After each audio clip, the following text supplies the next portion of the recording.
இது தேவையில்லை. அப்புறம் மேல் படிப்புக்கு வரவங்க படிச்சுக்குவாங்க. இப்போ அவங்க போயிட்டு என்ன படிக்க போறாங்கன்னா எக்ஸ்போசிட்டரி பைபிள். எப்படி? இதே தான், ஆனா அவங்க அங்க வந்து அவங்க லெவலுக்கு படிக்க போறாங்க. Very good. கொஞ்சம் கவனிச்சுக்கோங்க. ஃபர்ஸ்ட் பிரசங்கவியலின் அடிப்படை. ஒரு செய்தியை குறிப்பெடுப்பதற்கு முன்பதாக நாம கடைபிடிக்க வேண்டிய அடிப்படைகள். ஃபர்ஸ்ட் ஜெபமும் ஆவிக்குரிய உத்தமம். Prayer and spiritual integrity. Prayer and spiritual integrity. ஆவிக்குரிய ஜெபமும் ஆவிக்குரிய உத்தமமும். ஆவிக்குரிய உத்தமம். ஃபர்ஸ்ட் ஜெபத்துல பார்க்கலாம். பிரேயர்.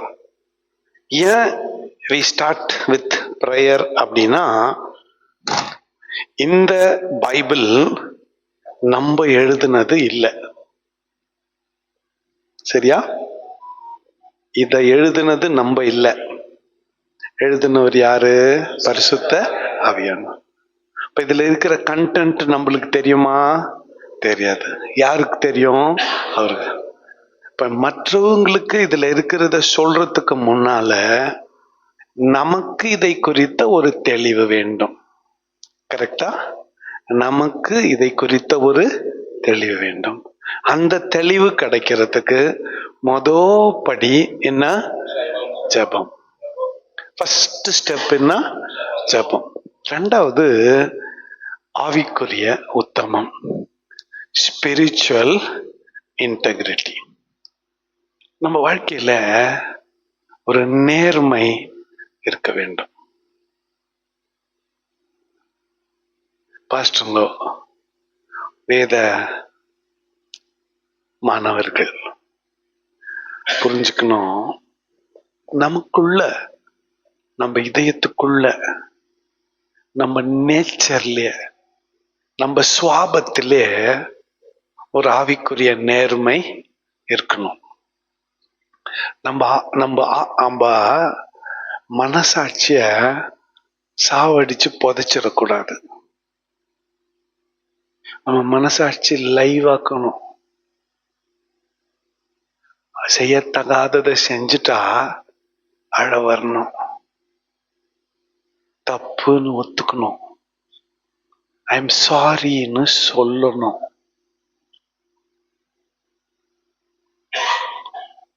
எல்லாத்தையும் பண்ணிட்டு ஒண்ணுமே பண்ணாத மாதிரி மிடுக்கா நடக்கூடாது. ஏன்னா இது உன்னுடையதல்ல.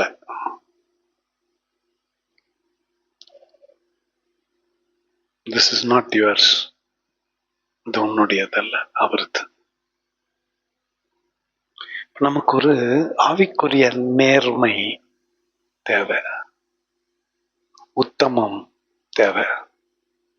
நம்ம நினைச்சுக்கிறோம் நம்ம பண்றது கரெக்ட். நம்முடைய இருதயத்தின் சிந்தனைகளை அவர் அறிந்திருக்கிறார். நம்முடைய இதயத்தின் சிந்தனைகளை அவர் அறிந்திருக்கிறார். ஆண்டவருடைய வார்த்தை ஊனையும் கணுக்களையும் பிரிச்சிரும், உருவ குத்தம். லேசானது இல்லை இது. அப்புறம் ஓடி போய் ஓன்னு அழுகுற நிலைமை ஏற்படும் உனக்கு. You'll go and burst out. கூடுமான வரையில இத சரியா வச்சுக்கணும். பர்ஃபெக்டா இருக்க முடியும்னு யாராலையும் சொல்ல முடியாது. Nobody is perfect. ஆனா ஆவிக்குரிய வாழ்க்கையில ஒரு உத்தமம் இருக்கணும். அடிப்படை உத்தமம் இருக்கணும். சக மனுஷனா மதிக்க தெரணும்.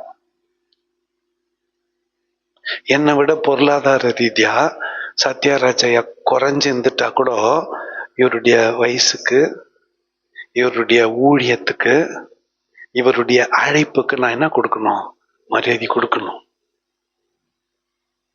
எனக்கு இவரோட எல்லாம் தெரியும் இருக்கட்டுமே, இவரோட நான் ரொம்ப பணக்காரன் இருக்கட்டுமே, இவரோட நான் ரொம்ப அறிவாளி இருக்கட்டுமே, எல்லாம் இருந்தும் இது இல்லைன்னா நீ குப்பை,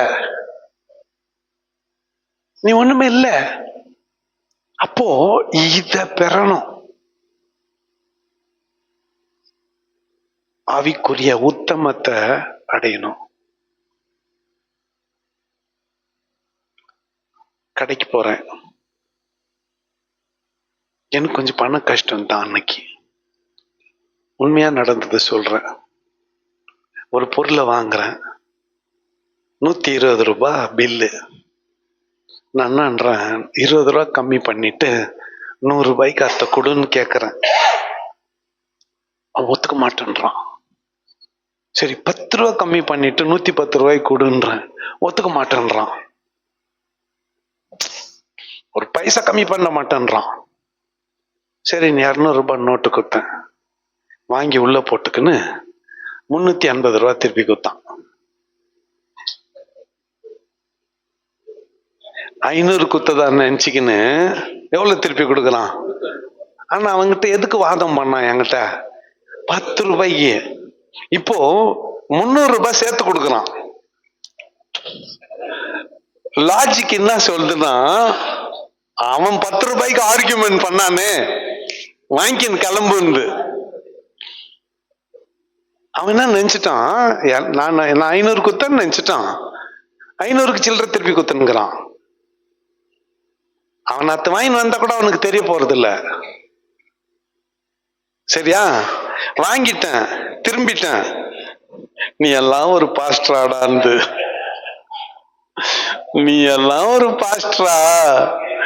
திரும்பின, இந்தா 300 ரூபாய் வச்சுக்கோ, நான் 200 ரூபாய் தான் குத்தேன், 10 ரூபாய் கம்மி பண்ண மாட்டேன் நீ என்கிட்ட கோஜா ஆனல்ல, 300 ரூபாய் விடுறதுக்கு இந்த ஆனால இருந்தா வச்சுக்கோ. என்ன மாதிரி ஆளு கம்மி பண்ணுன்னு கேட்டா பண்ணிடு, நீ நல்லா இருப்ப, ஏன்னா நான் எத்தனை போறது சர்ச்சுக்கு அப்படின்ட்டு சொல்ல வேண்டிய கருத்தை சொல்லிட்டு வந்துட்டேன். நெக்ஸ்ட் டைம்ல இருந்து அவன் என்கிட்ட கராரா இருக்க மாட்டான். சரி சார் பரவாயில்ல. ஏன் இதை சொல்றேன்னா, இதை யாரும் பார்க்கல, யாரும் பார்க்கல, யாரும் பார்க்கிறப்ப நடந்துக்கிறது இல்லை, இது யாரும் பார்க்காதப்ப நடக்கிறது. Remain in spiritual integrity and in prayer. வெற்றி கிறிஸ்தவ வாழ்க்கையின் அடிப்படையே பிரேயர் அண்ட் ஸ்பிரிச்சுவல் இன்டெகிரிட்டி. ஜெபமும் ஆவிக்குரிய உத்தமமும். ரெண்டாவது செகண்ட் ஸ்டெப்பு பிப்ளிக்கல் நாலேஜ், வேத அறிவு. பிரசங்கிக்கிறதுக்கு முன்னால நமக்கு கொஞ்சம் என்ன தேவை? வேத அறிவு தியானிக்கணும், மெடிடேட் பண்ணணும், ஒரு முறைக்கு 4 முறை படிக்கணும், ஒரு முறைக்கு 4 முறை படிக்கணும். ஏன்? படிச்சாலே புரியுறது இல்ல. ஏன்னா பைபிள் அதனுடைய அமைப்பு அப்படி இருக்குது. லூக்கா 1ஆம் அதிகாரத்துல ஸ்டார்ட் பண்றீங்க, முதல் வசனத்துல படிக்கிறீங்க, 80வது வசனம் படிக்கிறப்போ முதல் வசனம் ஞாபகம் இருக்குதா? இல்ல, மறந்து போயிது தானே. ஏன்னா அப்படி அதனுடைய அமைப்பு அப்படி. முழு பைபிளை ஞாபகம் வச்சுக்கணும்னு உங்களை யாரும் எதிர்பார்க்கல. ஆனா நீ என்ன பிரசங்கத்தை ஒழுங்கு பண்றியோ அத குறித்த வேத அறிவு உனக்கு தேவை. ஆகவே இங்க ஒண்ணு அங்க ஒண்ணு அங்க ஒண்ணு அங்க ஒண்ணுன்னு போவாத. 66 புக்கும் உனக்கு தெரியாது. ஒன்னே ஒண்ணு போச்சு, நான் அதையே சொல்லின்னு போ.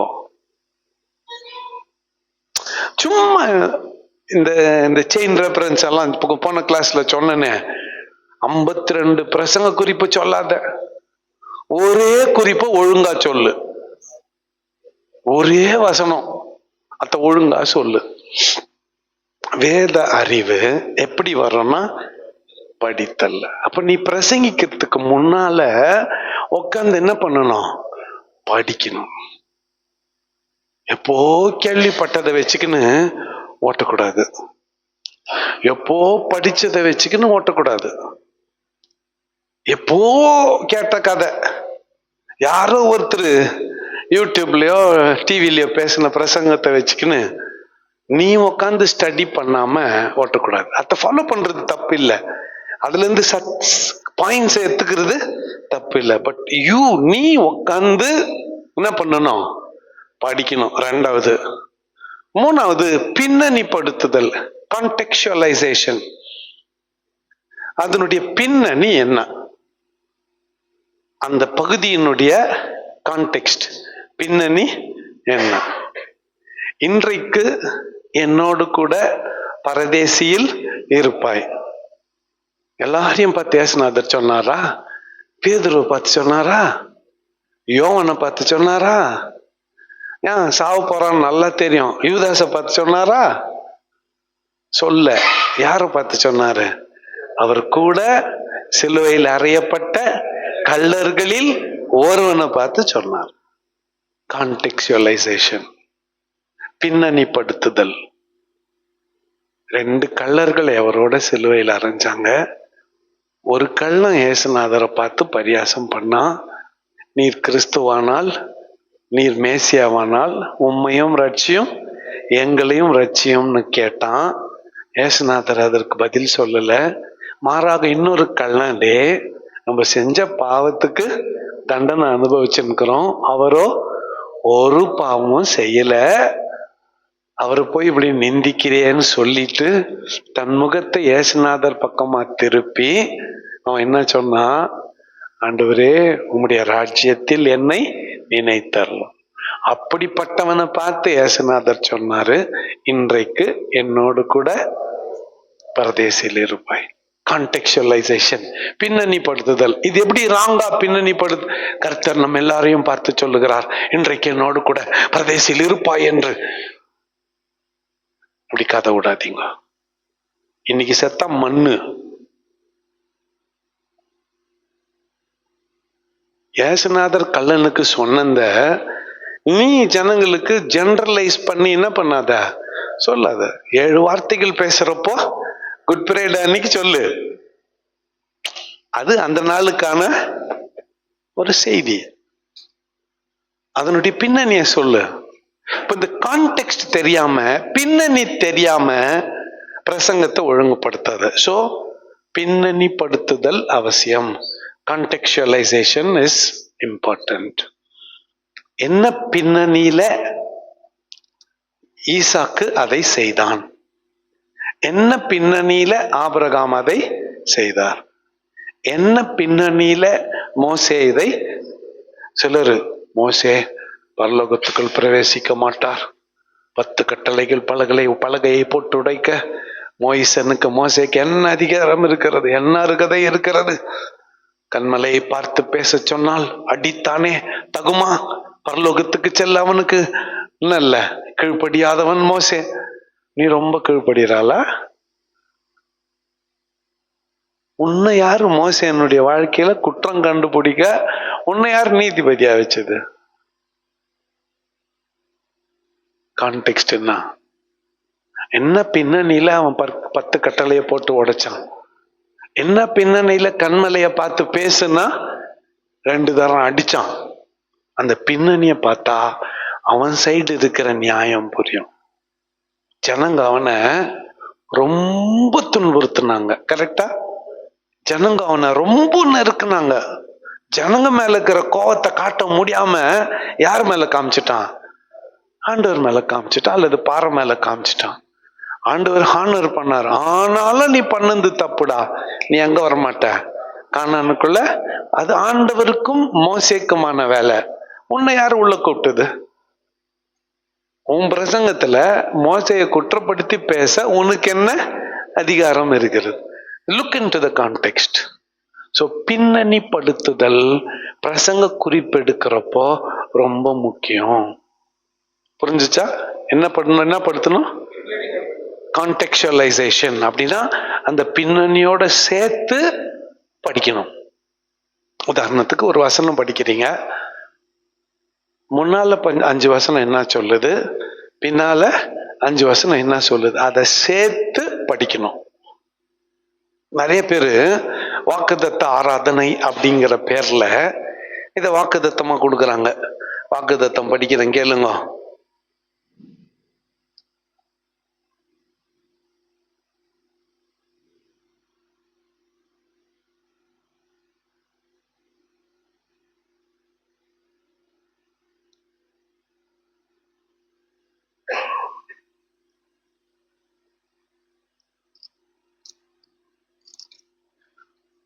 உபாகமம் புத்தகத்துல 7ஆம் அதிகாரம் 13, 14, 15. உன்மேல் அன்பு வைத்து உன்னை ஆசீர்வதித்து உனக்கு கொடுப்பேன் என்று உன் பிதாக்களுக்கு ஆணையிட்டு கொடுத்த தேசத்தில் உன்னை பெருக பண்ணி உன் கர்ப்ப கனியையும் உன் நிலத்தின் கலிகளாகிய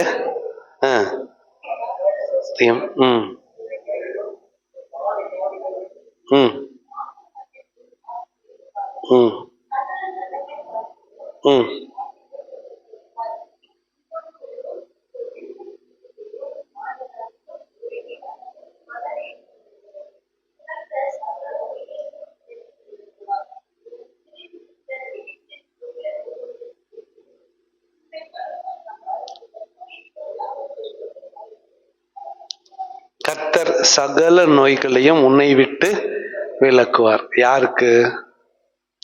யாரை விட்டு விலக்குவாரு? முன்சாமி கன்சாமி எல்லாம் இருக்குமா? டாம் டிக் அண்ட் ஹாரிக்கா? டிம் பிம்கா? யாருக்கு?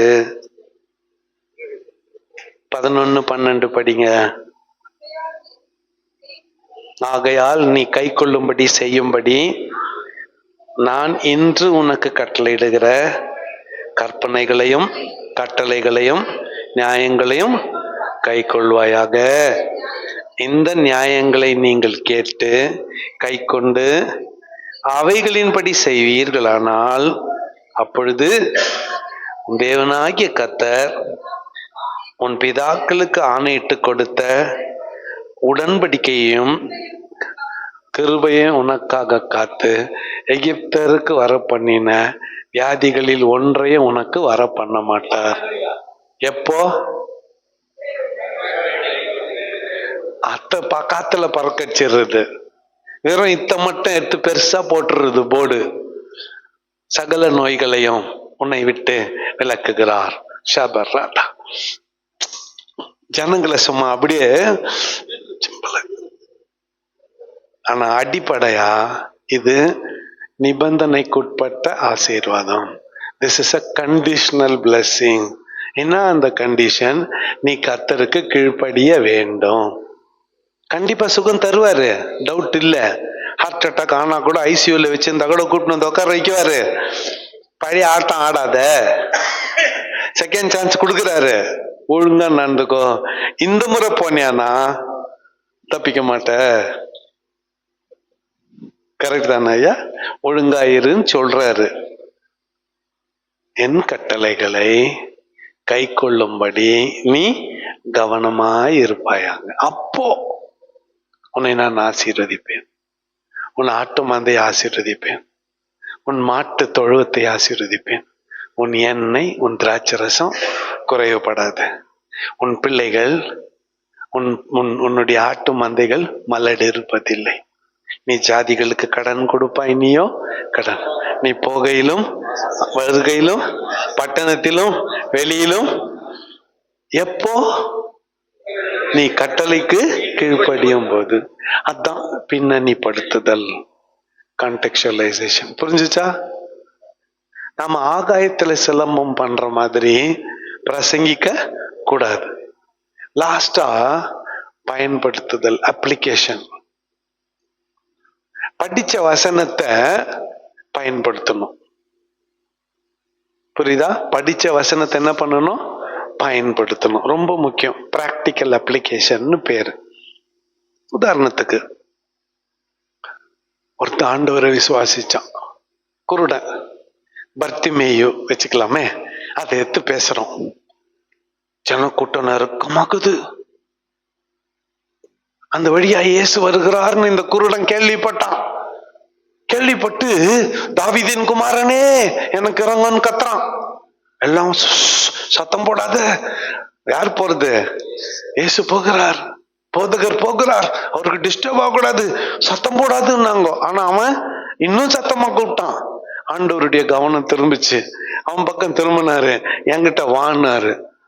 நிறைய பேர் இது பைத்தக்கார கேள்வின்னு நினைச்சாங்க. குருடன்னு போய் இவரு என்கிட்ட வான்றாரு. அவ்வளவு தூரத்துல இருந்து நீ எப்படி போவான்னு. அவன் செயலை பார்த்தா அவன் போறது தெரியும். அவன் என்ன பண்ணான் தெரியுமா? ஃபர்ஸ்ட் ஒரு டப்பா வச்சுன்னு பிச்சை தந்துப்பான் இல்ல, அத்தை போட்டான். பிச்சை எடுக்கிறதுக்கு அவன் குடும்பத்தார் ஒரு கோட்டு மாட்டி வச்சிருப்பாங்கல்ல, அத்தை கட்டி போட்டான்.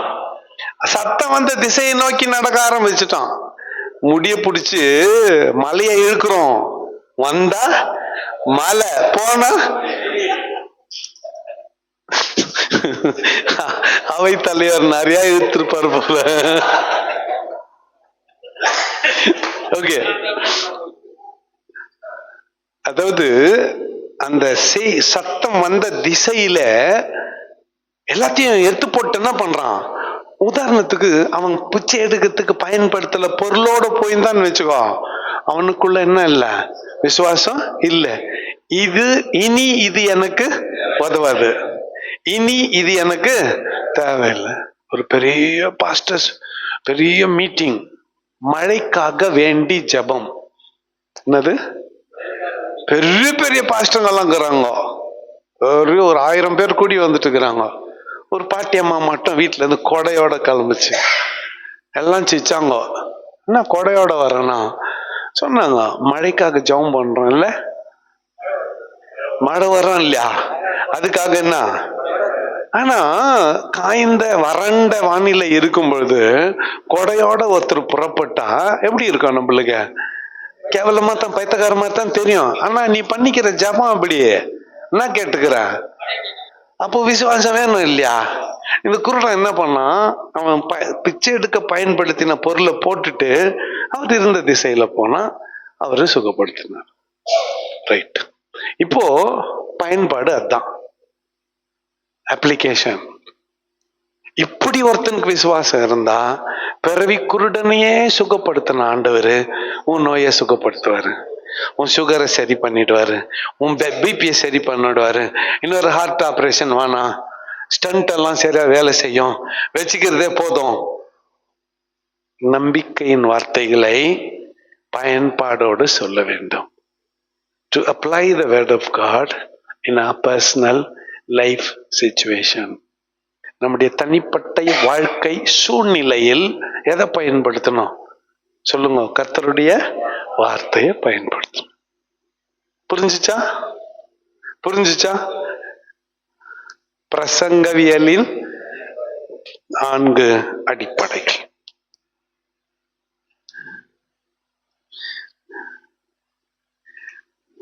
அடுத்து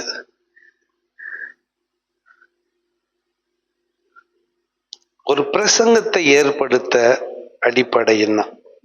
principal of composing and delivery. Principles of composing and delivery. பிரசங்கத்தை ஏற்படுத்தி அல்லது அமைத்து பிரசங்கிப்பது எப்படி?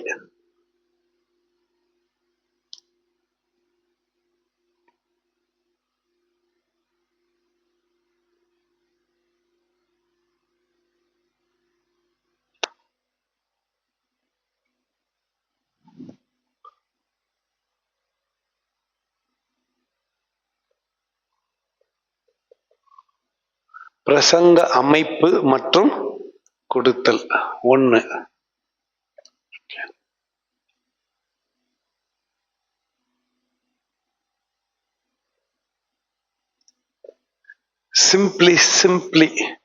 சிம்பிளிசிட்டி தமிழ் எப்படி சொல்லலாம்? தெளிவு மற்றும் எளிமை.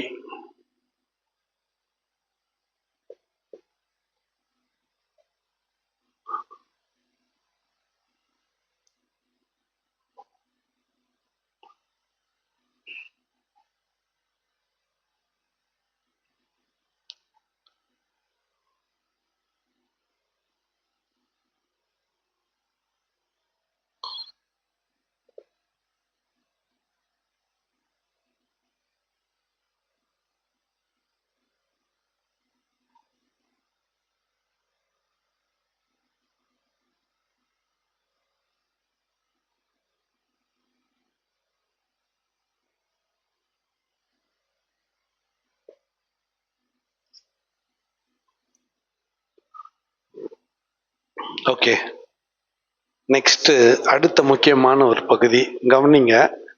பிரசங்க அமைப்பு, composition of a sermon and delivery. Composition and delivery, பிரசங்கத்தை அமைத்தலும் கொடுத்தலும். ஓகே, பிரசங்கத்தை அமைத்தலும் கொடுத்தலும். ஃபர்ஸ்ட் அமைக்கும் பொழுது கீப் இட் சிம்பிள். எப்படி? ரொம்ப சிம்பிளா, தெளிவா மற்றும் எளிமையா, கிளியர் அண்ட் சிம்பிள். பிரசங்கம் எப்படி இருக்கணும்? பிரசங்கம் எப்படி இருக்கணும்? கிளியர் அண்ட் சிம்பிள், தெளிவாக்கணும். ரொம்ப டெக்னிக்கல் போயிடக்கூடாது. உனக்கு இருக்கிற வேத அறிவெல்லாம் போய் பாமர மக்கள் கிட்ட ஊத்தக்கூடாது. அவங்களுக்கு ஒன்றும் விளங்க போறது இல்லை. Doctrine of the Father, doctrine of the Son என்ன சொல்றது தெரியுமா? Doctrine of the Holy Spirit என்ன தெரியுமா? You know what is mean by doctrine of demons and ஒரு மண்ணா அவங்களுக்கு புரிய போறது இல்லை. தேவன் தம்முடைய ஒரே பேரான குமாரனை விசுவாசிக்கிறேன் அவன் கெட்டு போகும். இவ்வளவாய் அவரை தந்தர்லி உலகத்தில் அவர் உன்னை நேசிக்கிறார். போ பிரதர், உங்க எல்லாம் சரியா போயிடும். போ ஏமா, ஒன்னும் வருத்தப்படாது, அவர் கூட துணையாகிறார். போ. நம்பிக்கையின் வார்த்தைகளை கொடுக்கணும். புரியுதா? அந்த வார்த்தைகள் எப்படி இருக்கணும்னா தெளிவாகவும் எளிமையாகவும் இருக்கணும். நிறைய பேரு ரொம்ப இலக்கணமா இந்த ஒரு நீங்க முத்தை திரு அதை பிரிச்சு பிரிச்சு பார்த்தீங்கன்னா சரியான அர்த்தம். பாடுறவனுக்கும் புரியாது, கேட்கறவனுக்கும் புரியாது. 200 வருஷம் ஆயிடுச்சு, இன்னும் யாருக்கும் அந்த பாட்டை ஒருத்தன் பாடிட்டா ஃபர்ஸ்ட் பிரைஸ் வாங்கிடலாம். எதுல? விஜய் டிவில எல்லாம் போடுறாங்கல்ல காம்படிஷன்ல. இருக்குது இருக்குது இருக்குது. ஆமா, ரைட்டா? ஓகே, உன் பிரசங்கம் அப்படி இருக்கக்கூடாதுன்னு சொல்ல வரேன்.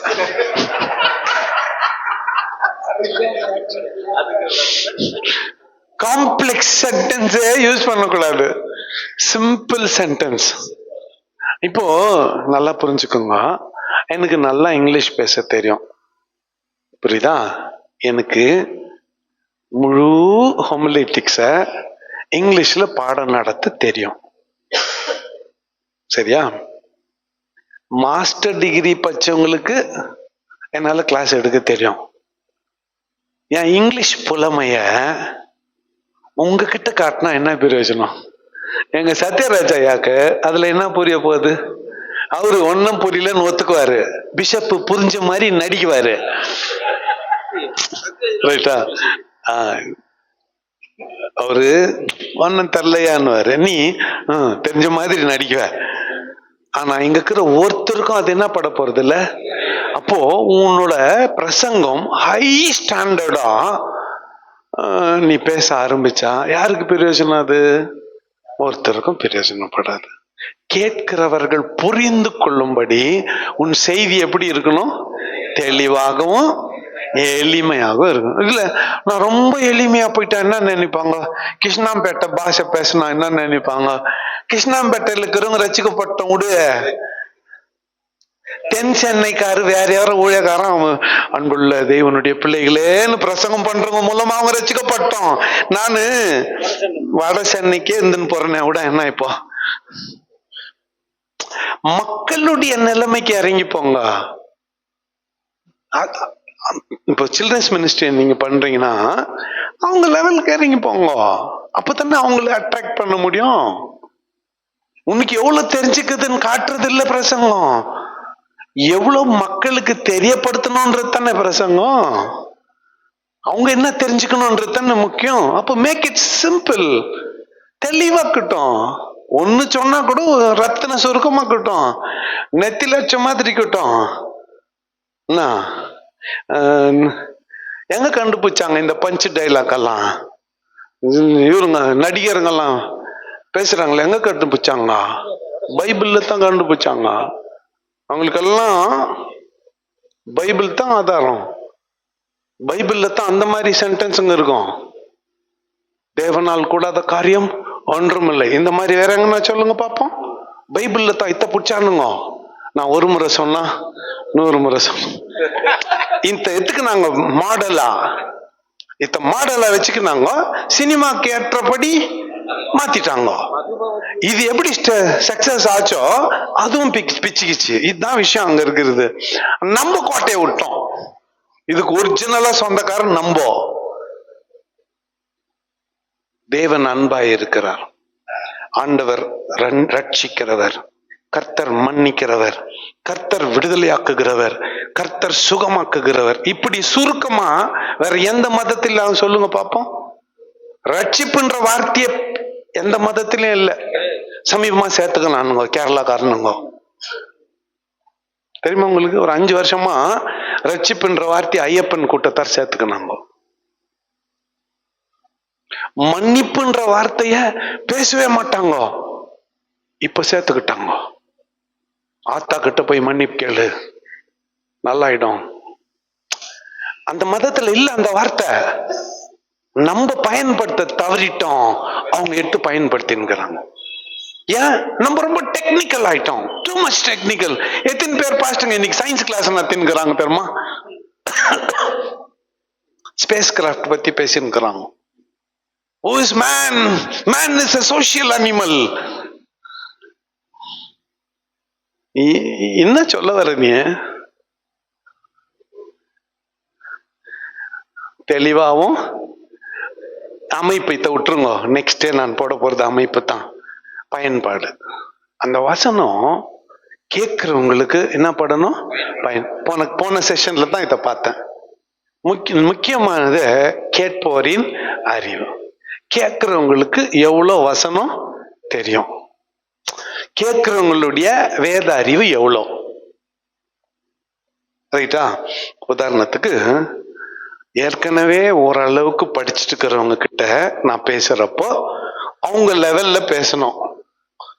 இப்பதான் ரசிக்கப்பட்டுக்கிறாங்க, அவங்க கிட்ட என்ன பண்ணணும்? அவங்க லெவலுக்கு போய் பேசணும்.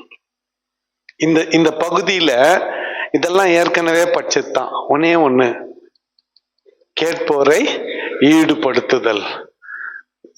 மோர் of a conversational type of sermon. பிரசங்கத்துல ஆடியன்ஸ் கிட்ட சில கேள்விங்களை கேட்டு அவங்களை என்ன பண்ணணும்? இன்வால்வ் பண்ணிக்கணும். நீங்க கவனிச்சிருப்பீங்க, என்னுடைய முழு டீச்சிங்ல எப்ப கொஞ்சம் சோர்வா போற மாதிரி இருக்குதோ அப்ப டக்குன்னு ஒரு கேள்வியை போட்டு அந்த கேள்விக்கு உங்ககிட்ட இருந்து பதில வாங்கி, வெவ்வேறு பதில வாங்கி. ஏன்னா எப்போ நம்ம செய்தியில மற்றவங்களை ஈடுபடுத்துறோமோ that will make an impact. அது ஒரு என்ன பண்ணும்? அது ஒரு மாற்றத்தை ஏற்படுத்தும். அப்போ கேட்போரை ஈடுபடுத்துதல் ரொம்ப முக்கியம். என்ன பிஷப், கரெக்ட் தானே? என்னது கொஞ்சம் அப்படி கருன்னு போயிச்சா? கேட்டவங்க பரவாயில்ல. ஆனாலும் இப்ப புரிஞ்சுக்கினாரு, கேட்போரை ஈடுபடுத்த. வசனம் கேட்கிறவங்கள கூடவே வச்சுக்கினா நம்மளும் தூங்க மாட்டோம், அவங்களும் தூங்க மாட்டாங்க. அப்ப கூடவே வச்சுக்கணும். அப்போ 1-to-1 கான்வர்சேஷன் மாதிரி பிரசங்கம் போகணும்.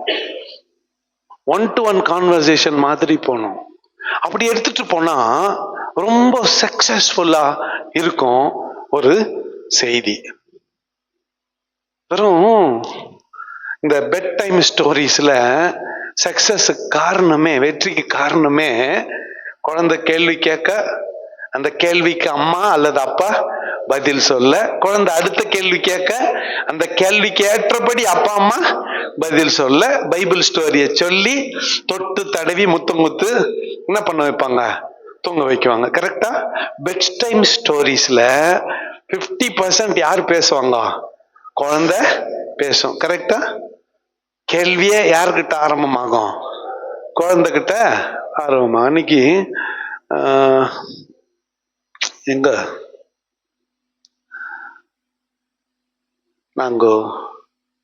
நானு ஜோசப் வண்டி ஓட்டின்னு எங்க போயிட்டு ரிட்டர்ன் போயின்னுக்கிறோம். வேலூர் போயிட்டு ரிட்டர்ன் போயின்னுக்கிறோம். ஜோசப் வந்து கால்வினிசம், கால்வின் பத்தி என்ன நினைக்கிற டாடி, என்ன கால்வினிசம் அப்படின்னு கேட்டான். ஃபர்ஸ்ட் ரவுண்ட்ல ஜென்ரலான பதில சொல்லிட்டேன். ஃபர்ஸ்ட் ரவுண்ட்ல எப்படி சொல்லிட்டேன்? பொதுவான பதில சொல்லிட்டேன். ஆனா அவன் இப்போ பைபிள் இது எம்டு லெவல்ல படிச்சுன்னுக்கிறானே, இந்த பதில் அவனுக்கு போதாதுன்னு ஒரு 5 நிமிஷம் பிரேக் எடுத்து கால்வின் பத்திய என்னுடைய I was not prepared, Calvin பத்திய அந்த சிந்தனையை அங்க எடுத்துன்னு போய், ஓ 17-18வது நூற்றாண்டுல வாழ்ந்தவர் இவரு, மார்ட்டின் லூத்தர் ரிஃபர்மேஷன் கொண்டு வந்த மாதிரி இங்க ப்ரொட்டஸ்டன்டானிசம்குள்ள ரெஃபர்மேஷன் கொண்டு வந்தவர் இவரு. ஆனா இவருடைய போதனைகள் வந்து இவங்க செய்யறது சரியில்லைன்னு கண்டிக்கிற விதமாக இருந்தது. இதெல்லாம் ரீகால் பண்ணி அவனுக்கு எவ்வளவு தேவையோ அவ்வளவு என்ன பண்ண, இவ்வளவும் கார் ஓட்டின்னு வந்துங்கிறப்ப நடக்குது. இப்போ ஒரு சர்மன் இந்த மாதிரி மேடையில நின்று பேசுறது மாத்திரம் இல்ல, உங்க வீட்டுல ஒரு சின்ன ப்ரேயர் கூடுச்சு, அந்த ப்ரேயர்ல உங்க பிள்ளையோ யாரோ ஒருத்தரோ ஒரு கேள்வி கேட்டாங்க, அந்த கேள்வி கேட்கிறப்ப கூட இத மனசுல வச்சுக்கணும். அது ரொம்ப எப்படி இருக்கணும், தெளிவா சிம்பிளா இருக்கணும். அமைப்பு அவங்க டக்கு எங்க இது பைபிள்லன்னு கேட்டா அதை எடுத்து சொல்ற அந்த இடத்த காட்டணும். பயன்பாடு, கேட்கிறவங்களுடைய அறிவு எவ்வளோ, கேட்போருடைய அறிவு எவ்வளோ, அதன் அடிப்படையில் அவங்க பதில் இருக்க வேண்டும், கேட்போரை ஈடுபடுத்த வேண்டும். இப்போ நான் அமைப்பு சொல்லி கொடுக்க போறேன். ஒரு பிரசங்க அமைப்பு எப்படி இருக்க வேண்டும்? அவுட்லைன், சர்மன் அவுட்லைன், பிரசங்க அமைப்பு.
ஓகே, ஒரு சர்மன் அவுட்லைன் இப்படித்தான் இருக்கணும்.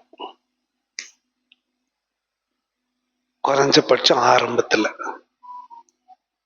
பாருங்க, ஃபர்ஸ்ட் சர்மனுக்கு ஒரு முன்னுரை. பிற்காலத்துல நல்லா பழகிட்ட பிறகு தலைப்பை தூக்கி மேல போடலாம். நல்லா பழகி எக்ஸ்பர்ட் ஆயிட்ட பிறகு தலைப்பு தூக்கி எங்க போடலாம், மேல போடலாம். அது வரையிலும் தலைப்பு எங்க கிட்டும், கிடையே கிட்டும். முன்னுரை, இன்ட்ரோடக்ஷன். சரியா? இன்ட்ரோடக்ஷன் ஆன உடனே ஒரு தலைப்பு. தலைப்பு சொன்ன உடனே ஒரு கருப்பொருளும் வரும்.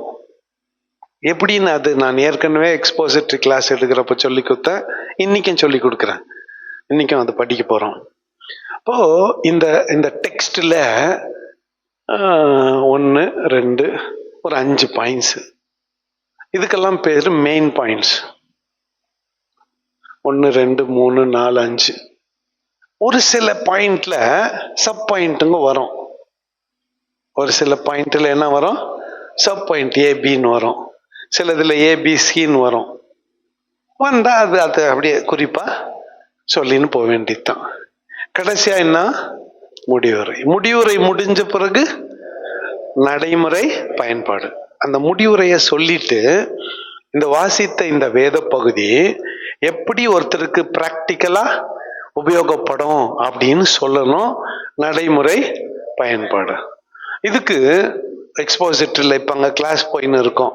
காட்சி மாற்றம் ஞாபகம் இருக்கா? காட்சி மாற்றம் ஞாபகம் இருக்கா? இருக்குதா? இருக்குதா? ஓகே. இப்போ இன்னைக்கு நம்ம அதுக்கே போவாம சங்கீதத்துல இருந்து ஒண்ணுல இருந்து எடுக்கலாமா? நம்ம எல்லாரும் சேர்ந்து ஒரு பிரசங்க குறிப்பு எடுக்கலாமா? சொல்லுங்க, எடுக்கலாமா வேணாவா? ஓகே. ரொம்ப ஈஸிக்காம போற 128. கர்த்தருக்கு பயந்து அவர் வழிகளில் நடக்கிறவனோ அவன் பாக்கியவான். உன் மனைவி உன் கைகளின் பிரயாசத்தை நீ உனக்கு பாக்கியமும், உன் மனைவி உன் வீட்டோரங்களில் கனிதரும், உன் பிள்ளைகள் உன் பந்தியை சுற்றிலும். இதோ கர்த்தருக்கு பயப்படுகிறவன் கர்த்தர் சீயோனிலிருந்து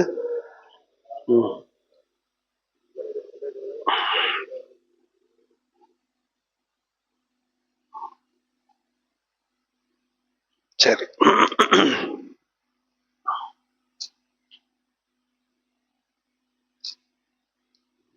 நான் காட்சி மாற்றத்தை பார்க்கல, ரொம்ப சிம்பிளா ஒன்னு எடுத்து பண்ணலான்னு பார்த்துக்கிறேன். want to take a very simple. ஒன்னு கான்ட்ரா வருது ஐயா, நானும் யோசித்தேன். டூஸ் அண்ட் டோன்ட் டூஸ் வருது, அது கொஞ்சம் டெக்னிக்கல். அடுத்த லெவலுக்கு அதுக்கு போலாம்.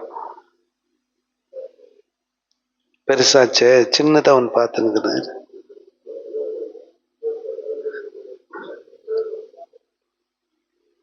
ஓகே, 8 வசனம். Good choice. 121. சரி, முன்னுரை.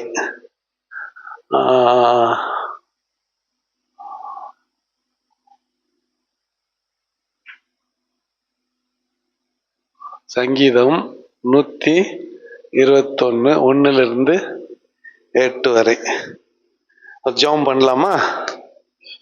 ப்ரொசீஜர் அப்படியே ஃபாலோ பண்ணின்னு ரெடி பண்ணலாம். ஃபர்ஸ்ட் ஸ்டெப் என்ன? ஜெபம். கண்ணு மூடி. யாரு ஜெபம் பண்றது? இந்த 121 நீங்க தானே சொன்னீங்க, நீங்களே ஜெபம் பண்ணுங்க.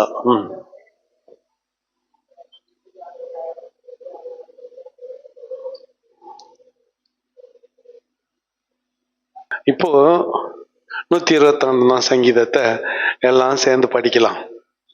சாம்ஸ் 121 எல்லாம் சேர்ந்து படிக்கலாம்.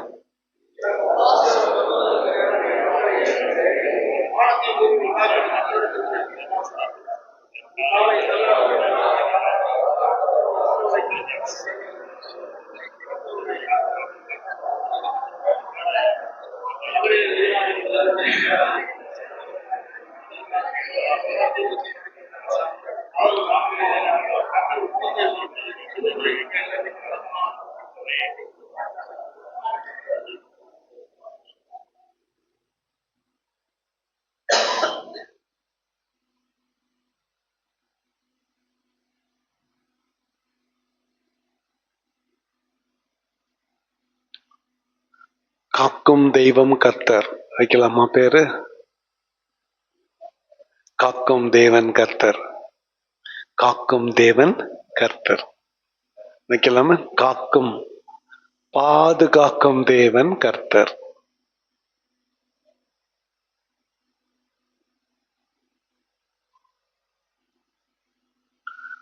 பாதுகாக்கும் தேவன். கருப்பொருள் உடனே பிக்ஸ் பண்ண வேண்டிய அவசியம் இல்லை, அது கொஞ்சம் கேப் விட்டுருங்க. ஏன்னா கருப்பொருள் மாறினே வரும். முடிவுரை எழுதிட்டு அப்புறமா கூட என்ன எழுதலாம், கருப்பு, அதை மட்டும் கொஞ்சம் பிளாங்கா விட்டுருங்க. சரியா? இல்ல ரொம்ப எக்ஸ்பர்ட்டா இருந்தா நீங்க கருப்பொருள் எழுதிட்டு பிரசங்கத்தை ஆயத்தப்படுத்துங்க. என்ன கேட்டீங்கன்னா, ஃபர்ஸ்ட் குறிப்புகள் எடுத்துட்டு கடைசியா எங்க போலாம்? கருப்பொருள் கிட்ட போலாம். ஃபர்ஸ்ட் பாயிண்ட் என்னன்னா, வசனத்துல வசனமா போயிடலாம். இப்போ எங்க போறோம்? நம்ம இப்ப இந்த மெத்தட் எந்த மெத்தடு? எக்ஸ்போசிட்டரி மெத்தட். இப்ப மேல இருக்கிறவங்க படிச்சுங்கிறாங்களே அதே தான். ஃபர்ஸ்ட் எனக்கு ஒத்தாசை வரும் பர்வதங்களுக்கு நேர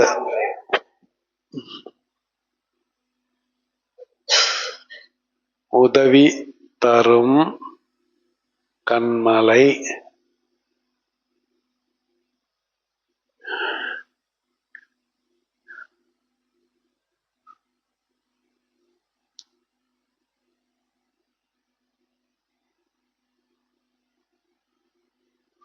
உதவி தரும் கண்மலை ஆண்டவராயிருக்கிறார். கரெக்டா? ஆண்டவரே உதவி தரும் கண்மல்.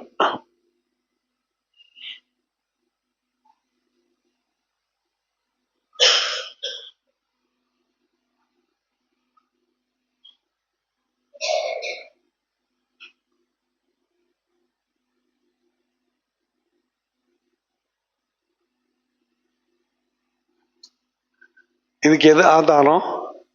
ஆண்டவரே உதவிடும் கண்மலை. எந்த வசனம் ஆதாரம்? 1, 2. பக்கத்துல என்ன எழுதிட்ட? 1, 2 வசனங்கள். எனக்கு ஒத்தாசை வரும் பர்வதங்களுக்கு நேராக என் கண்களை ஏறெடுக்கிறேன், வானத்தையும் பூமியும்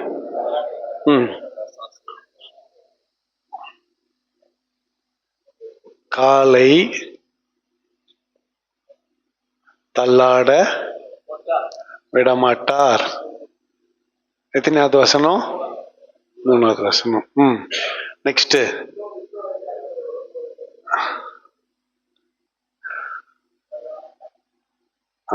இப்போ செகண்ட்ல காலை தொல்லாடம் விட மாட்டார். அப்புறம் காக்கிறவர் உறங்கார்.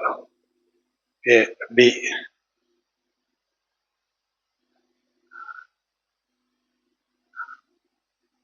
நம்மை காக்கிறவர் உறங்குவதில்லை. 3 ஏபின்னு வந்துச்சு. கரெக்டா? நெக்ஸ்ட் அடுத்த வசனம்.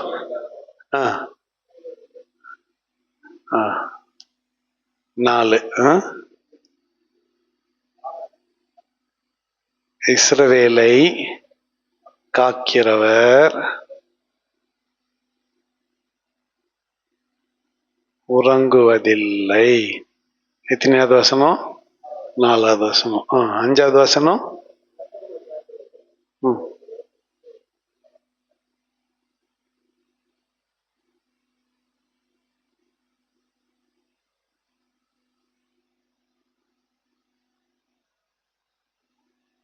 அஞ்சாவதா?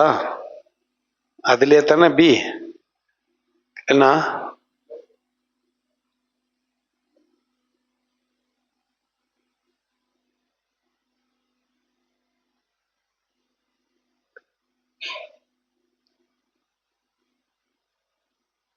அதுவும் 5வது வசனம் தானே?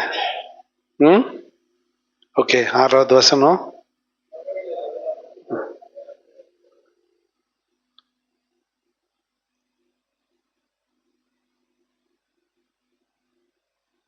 வெயிலும் நிலவும் உன்னை சேதப்படுத்தாது.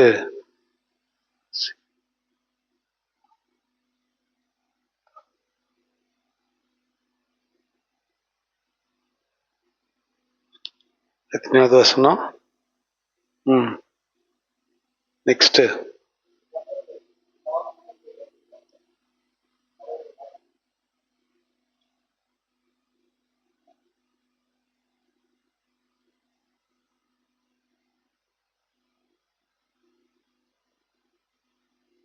தீங்குக்கு விலக்கி காப்பார். 7வது வசனம். ஏ பி. உன் ஆத்துமாவை காப்பார். அது கூட எழுத்தான் இல்ல?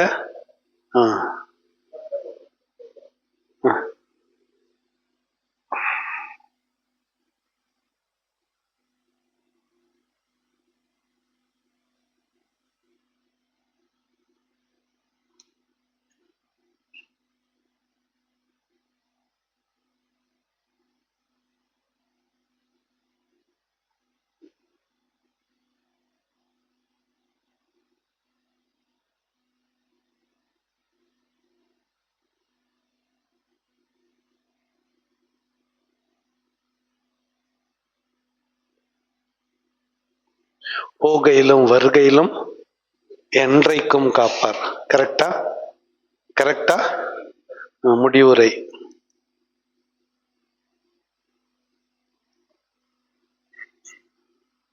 இந்த சங்கீதத்தில் உள்ள பெரும்பாலான வசனங்கள் முடிவுரை சொல்லுங்கிறேன், கேளுங்க. எழுத முடியாத இடம் இல்லை. இந்த சங்கீதத்தில் உள்ள பெரும்பாலான வசனங்கள் கர்த்தர் நமக்கு பாதுகாக்கிற தேவன் என்று நமக்கு வெளிப்படுத்துகிறது. முடிவுரை. கரெக்டா? கரெக்டா? ஓகே, இப்ப கருப்பொருள் பிக்ஸ் பண்ணலாம். கருப்பொருள் பிக்ஸ் பண்ணலாம்.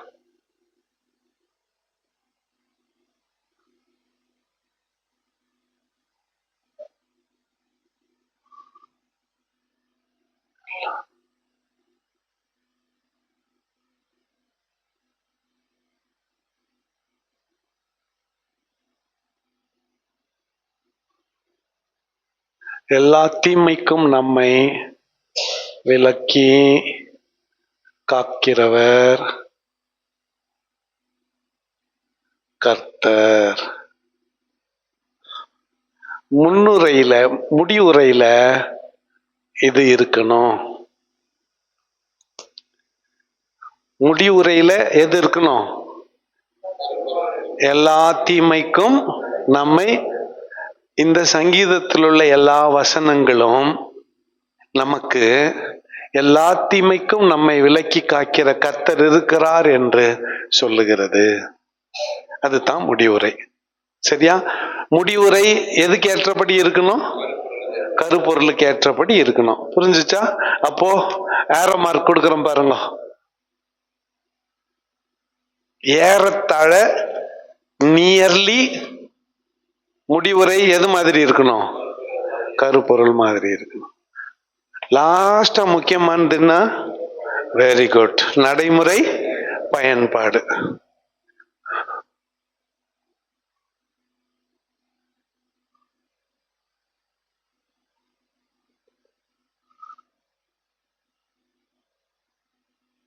நம்முடைய எல்லா சூழ்நிலைகளிலும் நாம் கர்த்தரை நம்பினால் அவர் நம்மை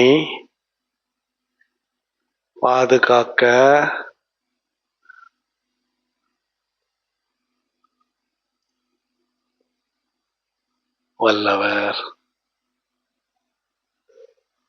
வல்லவராய் இருக்கிறார்.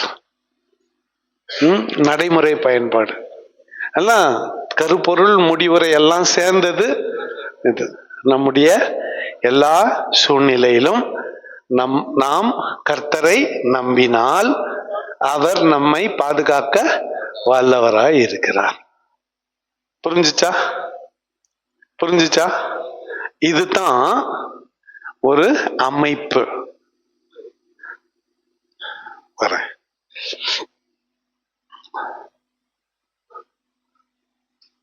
இன்று நாம் 121 சங்கீதத்தை தியானத்துக்கென்று எடுத்துக்கொள்ளலாம். அந்த சங்கீதத்தில் சொல்லப்பட்டிருக்கிற வார்த்தைகளை தியானித்து நம்முடைய ஆவிக்குரிய வாழ்க்கைக்கு அதை உபயோகப்படுத்திக் கொள்ளலாம். முன்னுரையில சொல்லலாம், இன்ட்ரோடக்ஷன்ல சொல்லலாம், அதெல்லாம் முன்னுரையில. இது தாவீது எழுதின சங்கீதம். கூடார பண்டிகை ஆசரிக்க எருசலேமை நோக்கி புனித பயணம் மேற்கொண்ட போது வழக்கமா யூதர்கள் பாடக்கூடிய சங்கீதம். உங்களுக்கு தெரிஞ்ச தகவல்களை முன்னுரையில நீங்க கொடுக்கலாம்.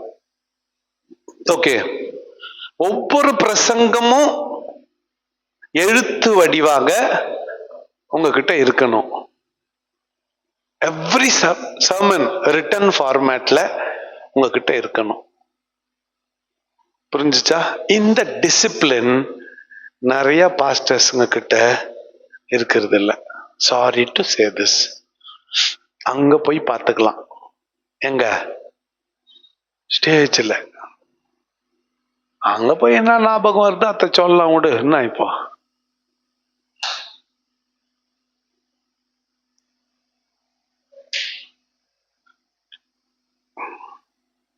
இது ஒரு மாடல் தான்.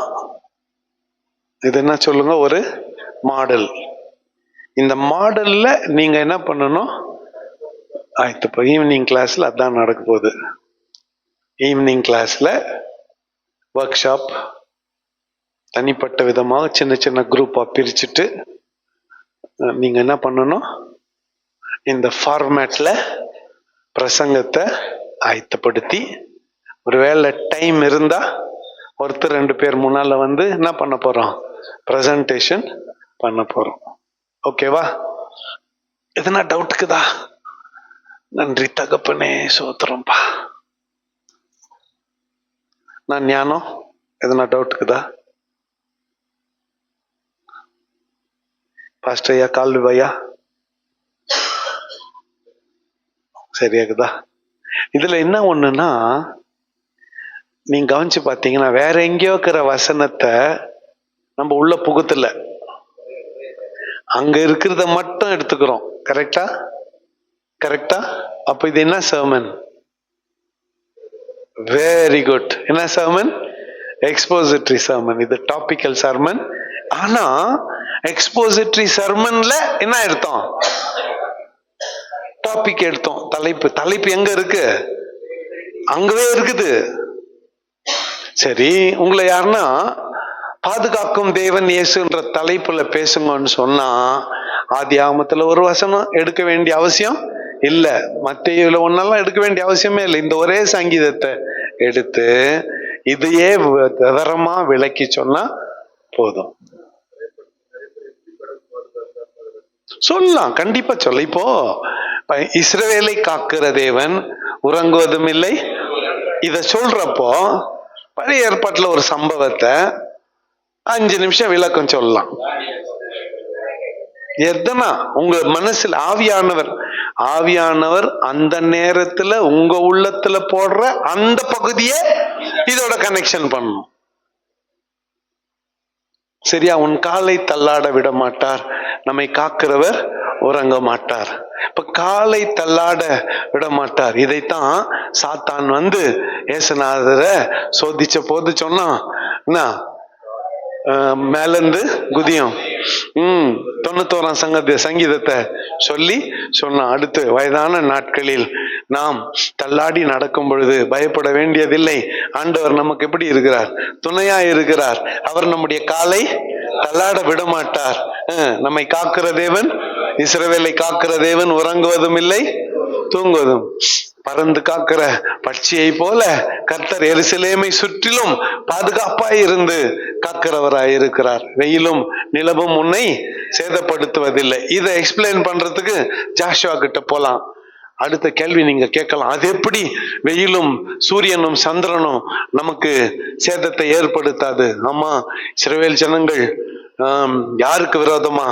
அமலேக்கியருக்கு விரோதமா யுத்தம் செய்த போது பள்ளத்தாக்கிலே யோசுவா அந்த யுத்தத்தை நடத்தின போது அவன் சூரியனை பார்த்து கில்கால் மேலும் சந்திரனை பார்த்து அயலான் பள்ளத்தாக்கின் மேலும் நிலைத்து நில்லுன்னு சொன்னான். ஒரு மனுஷனின் பேச்சை கேட்டு சூரியன் 12 அவர் நின்ன கதையெல்லாம் இருக்கிறது பைபிள்ல. அந்த வார்த்தையை இதெல்லாம் என்னன்னா மெருகூட்டுவது, இதெல்லாம் adding to the main point. டக்குன்னு இத்த விட்டுட்டு அங்க போய் கதை சொல்றதுக்கு 1.5 hour பேசக்கூடாது. அது சும்மா ஒரு ஃபியூ மினிட்ஸ்ல, ஒரு 3-4 நிமிஷத்துல அதை டச் அப் பண்ணிட்டு டக்குன்னு எங்க நிக்கணும், இது கூட வந்துடணும். சரியா? எல்லா தீங்குக்கும் அவர் உன்னை விலக்கி காப்பார். தானியேலை சொல்லுங்க, சாத்ராக் மேஷாக் ஆபேத்நேகோ சொல்லுங்க, தாவீதை சொல்லுங்க. யார் உங்க மனசுல ஆவியானவர் ஞாபகப்படுத்துறார்? அவர். எல்லாத்த விட முக்கியமானது ஆத்மா. அந்த ஆத்மாவையே கர்த்தர் காக்கிறவராய் இருக்கிறார். ஆகவே உன் போக்கையும் உன் வருத்தையும் இது முதற்கொண்டு என்றென்றைக்கும் கர்த்தரை நம்புங்கள், அவர் நம்மை கைவிட மாட்டார்.